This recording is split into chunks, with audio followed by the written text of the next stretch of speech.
Hi BookTube, Aaron here. I hope you're doing okay. Today, for Tag Tuesday, I'm going to do the Istanbul BookTube tag. This is a tag created by Jim from Jim's Books, Reading and Stuff. I hope I did that on the right side. And I was very kindly tagged by Jim when he made the tag. So thank you for the tag, Jim. It's a little bittersweet because Jim has said that this is the last tag that he's going to be doing, the last tag he's going to be making, at least for a while, I think. And he's noticed, and I think a few other people have noticed that tags don't seem to have the same kind of cultural capital that they once did on BookTube, and so I think that's kind of motivated his choice to stop making tags for a while. But he's been a great tag creator, and his tags were always a lot of fun. So it's still a little bit sad that he's decided this is going to be the last one. But it's a great tag. It's all about Istanbul, which is a fascinating city, and a city that um, I certainly love to read about and to find out about, um, just to discover more about. So yeah, I'm looking forward to doing it. It's only 5 prompts long, so that's going to give me lots and lots of room to ramble on, but I'll try and behave myself. The first prompt is: Istanbul has many names. Which do you prefer?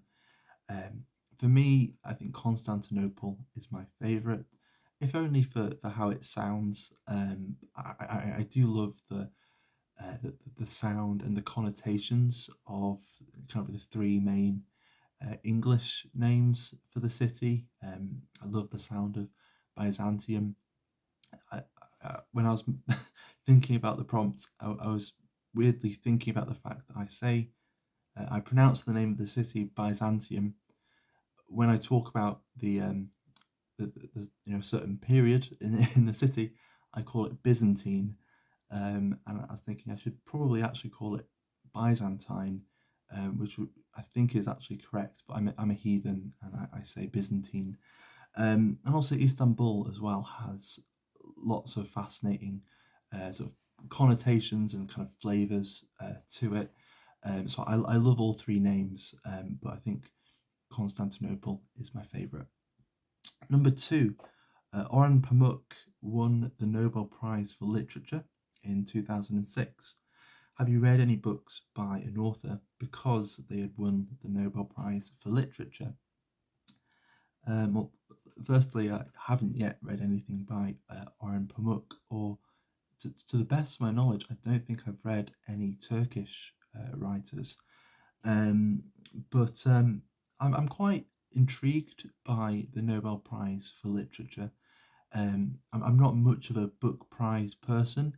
Um, I'm not particularly hostile to the existence of book prizes, but I don't really get much of a kick out of it. I'm the kind of person who, when I see that something has got a bit of a buzz around it, um, I tend to stay away unless something very particular arouses my curiosity. Um, and so, yeah, I certainly don't tend to go through the long lists and the short lists of book prizes and read them all. It's yeah, just not really the kind of person or reader that I am. But I am quite intrigued by the Nobel Prize for Literature. I think I quite like the fact that it's kind of a lifetime achievement award for a writer and for other kinds of thinkers and activists as well. And the fact that it's not just the Nobel Prize for Literature, but it's in this sort of constellation of other prizes for other kinds of achievements as well. And so it's kind of part of a bigger thing. It's not just kind of enshrined in this little, um, often very um, anglophone, bookish world. It's it at least has the possibility to be much bigger. And I think the possibility of the Nobel Prize is also what makes it so intriguing. They don't always make the best of that, the most of that. But that possibility, I think, is really quite exciting. And I'd never really made much of a fuss about the Nobel Prize for Literature when I was growing up. Um, I think the first time I actually noticed that it was a thing that a book, a publisher might want to big up a bit, was when I was in university and I picked up a copy of The Bluest Eye by Toni Morrison, and I noticed on the top here it says winner of the 1993 Nobel Prize for Literature. And I sat down and read it and thought, oh, it's really quite impressive. I'm reading a book by someone who won the Nobel Prize for Literature, and I felt really smug and and special about the fact that I was, this must be a really, really good book. And it is a good book. So yeah, I think they they knew what they were doing. But that was the first time that I really noticed it. The first time I think I can remember actually picking up a book because someone had won the Nobel Prize was when Louise Gluck won it a few years ago. I think it was at the 2020 Nobel Prize. Let's see if it says. It doesn't say on the back. Let's see. Oh no, it doesn't say. I think it was the 2020 Nobel Prize that she won. But yeah, so I picked up this collection of Erno because I thought, particularly because a poet had won it, and I just wanted to see what her writing was like. And that there are loads of writers that have won it, and I'd read their books and only later realised that they'd won it, like Seamus Heaney and even Hemingway, T.S. Eliot, Faulkner, sort of loads of writers I just didn't realise. And there's a writer that I picked up a book by, and the fact that they'd won the Nobel Prize was at least partially responsible to me wanting to read them, and that's Czesław Milosz. I hope I'm saying his name at least almost correctly, at least in the right ballpark. But also just because I'd heard that he's a really good poet as well. And so yeah, that's something that I'm hoping to get to. I think I get put off by the fact that it's a fairly substantial collection there, but yeah, I'm looking forward to that. Number 3 is, have you ever visited Istanbul? And so far, only in my armchair, but it is one of those places that I would really like to go to. I particularly quite like to walk around the old walls. That would be something I'd love to do. Number 4 is, have you read a book set wholly or partially in Istanbul, or have you ever seen a film set there?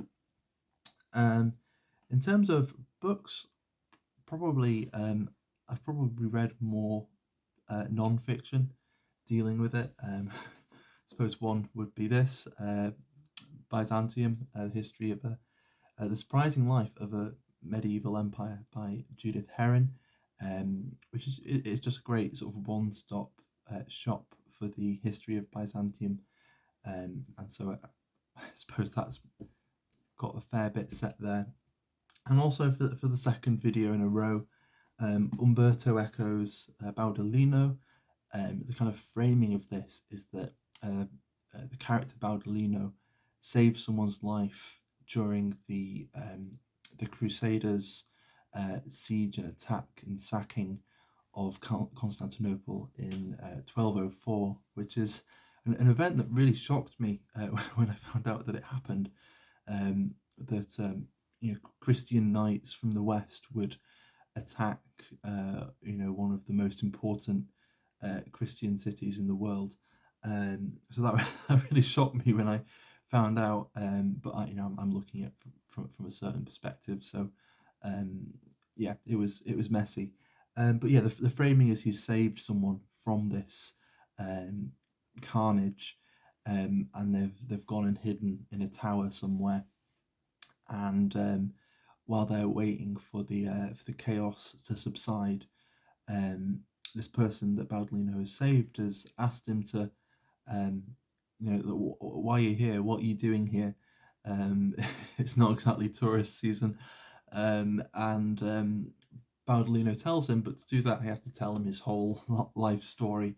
Sort of, so we've got this framing. So in a way, the whole book is set there, but really only certain key parts of the story are set in, as it was then, Constantinople. In terms of um, films, there's From Russia with Love. I think that's at least partially set in Istanbul. Um, the newer version of Tinker Tailor Soldier Spy, there's a section of that in Istanbul, if I remember correctly. And Murder on the Orient Express, which I've never read, but I've seen adaptations of it, and that at least sets off from Istanbul as well. So that's what I could really think of. I would like to read more fiction set in Istanbul, and certainly um, the more recent history of Istanbul as well. And then the last prompt is: have you read a book that mentioned the the Armenian Genocide? I could only think of one, and there are certainly plenty of. I'm sure there are plenty of great books that would go into a lot of detail about the Armenian Genocide, since it's such a big and controversial topic, particularly in Turkey. But it definitely came up in this. This is Istanbul, A Tale of Three Cities by Bettany Hughes. And this is, much like the Byzantium book by Judith Herron. It's a kind of overview of the history. It's just got a much wider scope. So we've got pretty much from prehistory up until modern Istanbul. So the whole history of this city, and all of the human settlements that have been there, and the civilizations that have depended on it. So it's a really good book, and that's the only book that at least I'm aware of that's um, directly mentioned the Armenian Genocide. So that's the tag itself. All that really remains is to tag a few people. Jim tagged quite a few people, and so I think these three people haven't been tagged yet, if I'm remembering correctly. So I'll tag Kristen from Enter the Book. I will tag Dia from Novel Idea. I'll tag Matthew from Maybury Book Club. He is not making tons of videos all the time, and I don't think he's made a tag video in a while. Not sure whether that's because he hasn't been tagged for a while, or whether he's just not been wanting to make tag videos. And so just on the off chance, I'll tag Matthew. And I'll also do a kind of retag. I will retag Steve Donahue to remind him that Jim tagged him in this one.